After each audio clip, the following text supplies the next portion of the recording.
ومن احیاہا، اور جس نے بچا لیا کسی جان کو. یہاں پہ مسلمان کی بات نہیں ہو رہی، جان کی، کسی بھی انسان کی جان. فَكَأَنَّمَا أَحْيَا النَّاسَ جَمِيعًا، تو گویا اس نے پوری کی پوری انسانیت کو بچا لیا. ظاہر ہے جناب پوری انسانیت ہی بچ گئی نا ایک انسان کو بچانے سے، اس کی پوری نسل بچ گئی. دوسرا ایک ٹرینڈ آپ نے سیٹ کیا کہ انسان کی جان کی قدر ہے. اسی لیے سورہ البقرہ میں وَلَكُمْ فِي الْقِصَاصِ حَيَاةٌ يَا أُولِي الْأَلْبَابِ، اے عقل مندو قصاص میں انسانیت کی زندگی چھپی ہوئی ہے. یعنی قتل کے بدلے قتل کرواؤ.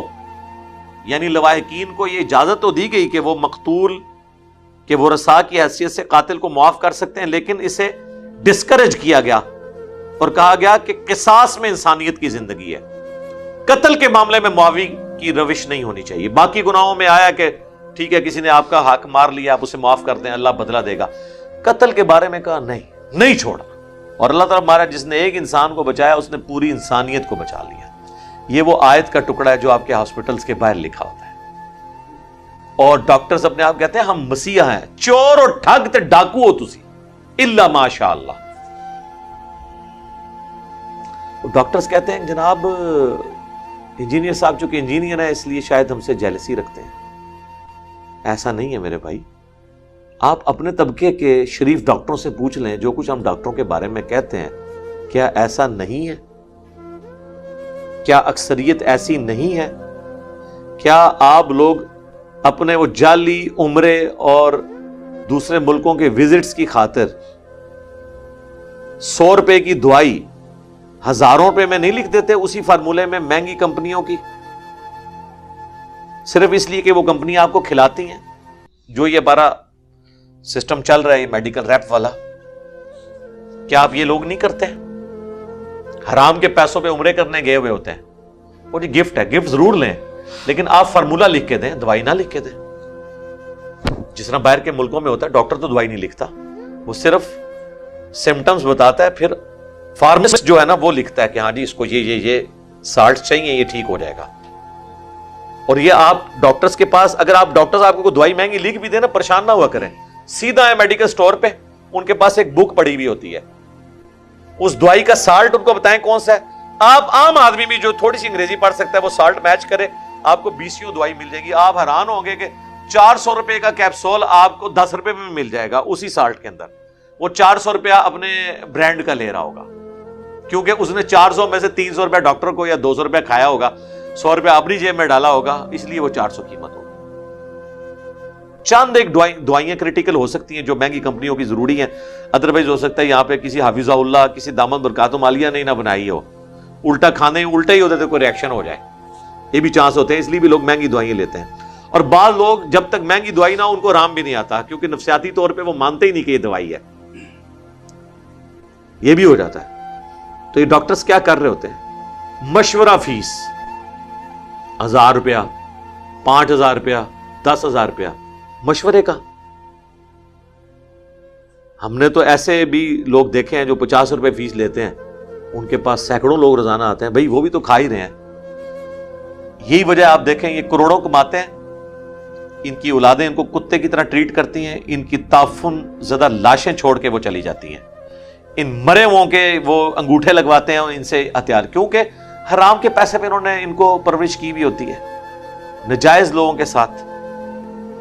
آپ ہوتا ہے پچھلے دنوں ہاسپٹلز کے بارے میں آیا تھا، کرونا کی وجہ سے جو لوگ مرے تھے یا نہیں مرے تھے اس کھاتے میں ڈال کے وہ ڈاکٹر جو ہے لاشیں والے نہیں کرتے تھے، اتنے لاکھ لا کے رکھو تب لاش دیں گے. تو اب ظاہر ہے عزت بیزتی کا مسئلہ لوگوں کا بن جاتا ہے، اتنے ظالم ہوتے ہیں. بھائی جو جینون خرچہ بنتا ہے وہ آپ لیں، اور اس کے لیے حال یہی ہے کہ گورنمنٹ سارے میڈیکل سیٹ اپ کو اپنے انڈر لے. اگر یہ پرائیویٹ ہاسپٹلز کے اوپر پرائیویٹ ڈاکٹرز کے اوپر چھوڑ دیں گے تو وہ تو آپ کی چمڑی اتاریں گے.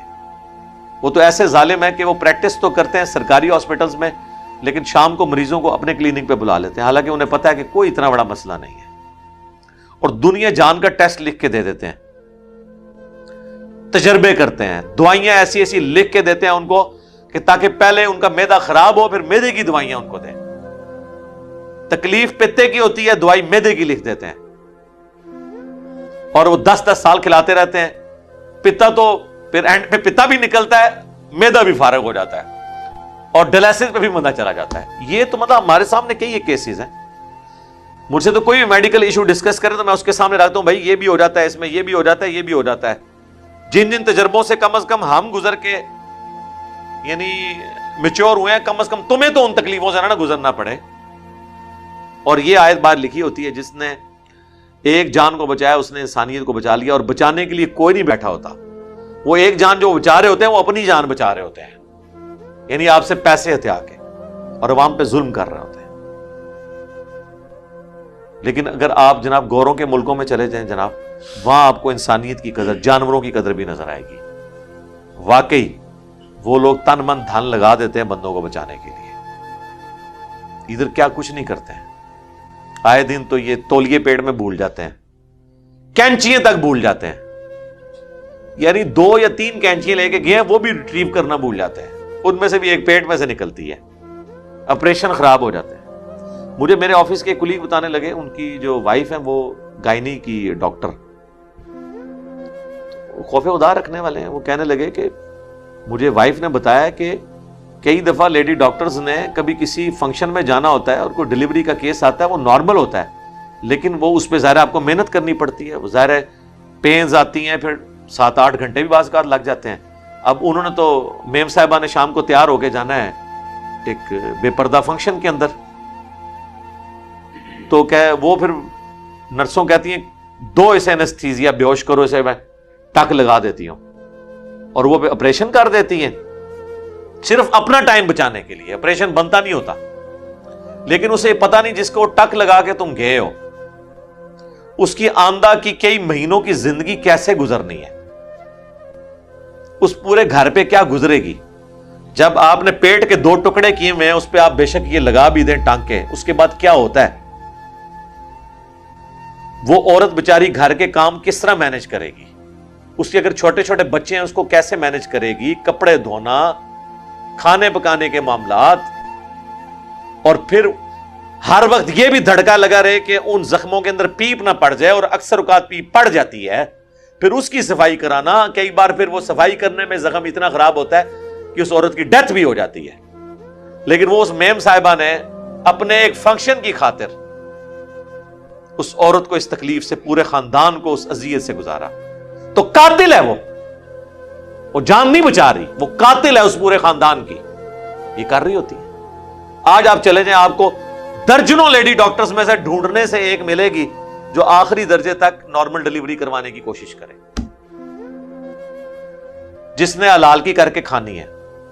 لیکن سر آپ امریکہ میں چلے جائیں, ہمارے پاس تو ہمارے تو کئی رشتہ دار وہاں پہ رہتے ہیں, وہ کہتے ہیں کچھ شاذ و نادر سننے میں ملتا ہے سیزیرین, ورنہ نارمل ڈیلیوریز ہوتی ہیں.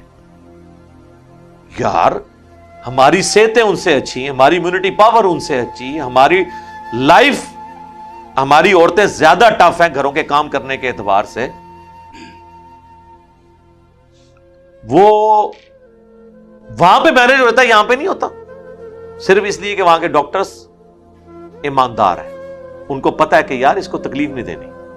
ڈاکٹرز کو چھوڑ دیں یار, پولیس والوں کو دیکھا ہے سامنے ان کا چور آ جاتا ہے نا, ایسا چور جو ان پہ گولی بھی جس نے چلائی ہوتی ہے وہ اس پہ گولی نہیں چلاتے, حالانکہ انہیں اجازت ہوتی ہے. آخری درجے تک ڈرتے رہتے ہیں کہ یار اس کو مارنا نہ پڑے, کہیں ماری نہ جائے. اس لیے نہیں کہ ان کی کو پکڑ ہو جائے گی, پکڑ کب ہونی ہے سیلف ڈیفenس کے اندر. ان کو ہوتا ہے یار انسان ہے. آپ ذرا نیٹ جیو کے اوپر کبھی واقعات یہ دیکھیں, وہ پولیس آفیسرز اپنے واقعات سناتے ہوئے خود رو پڑتے ہیں. بندہ مرا نہیں ہوتا, وہ یہ بتاتے ہوئے رو پڑتے ہیں کہ وہ آ گیا تھا میرے اس کے نیچے, میں مار سکتا تھا اسے لیکن میں نے نہیں مارا. اتنے رقیق القلب. یہاں پہ جناب ایسے ظالم ہیں, روزانہ موتیں ڈاکٹر دیکھتے ہیں, لیکن آپ دیکھ لیں کہ ان کو فرق نہیں پڑتا, پھر آ کے ذبح کرتے ہیں. اپنی سامنے ڈیتھس دیکھ رہے ہوتے ہیں, اور انہی ہاسپٹلز کے اندر وہ نرسوں کے ساتھ, باقی جو کوئی غریب عورتیں آ جائیں ان کے ساتھ اپنے افیئر چلا رہے ہوتے ہیں. انسان موت کو اتنے قریب سے دیکھے تو انسان کو تو حیا آ جانی چاہیے, اور آتی ہے. میں نے خصوصاً فوج کے اندر تو بہت لوگوں کو دیکھا ہے جو بارڈروں پہ گئے ہیں نا, پکے مسلمان ہو کے واپس آئے ہیں. یہ ابھی ایک